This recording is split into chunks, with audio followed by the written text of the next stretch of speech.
ตึกถล่มมาแล้ว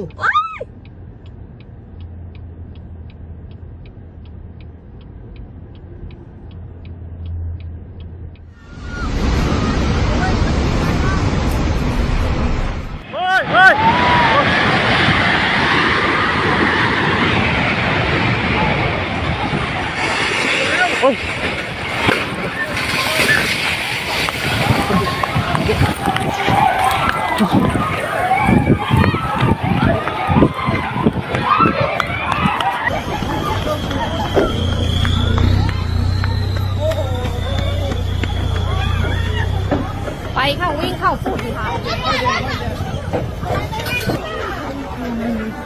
ถล่มในเจมส์ว่ายินไปเหมือนเฮ้ยคนที่อยู่ตรงนั้นมีใครเป็นอะไรหรือเปล่าเฮ้ยมีใครเป็นอะไรบ้างไม่รู้ตึกเลยไม่รู้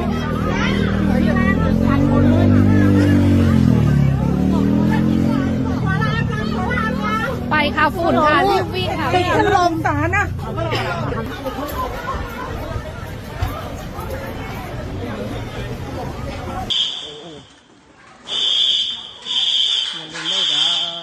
28ရက်3လ2020ဟုတ်ပါဗျာနော်တော့ကမိုင်းတော့ဗန်းဒီใช่ไหมကျွန်တော်ထိုင်ထားတယ်ကို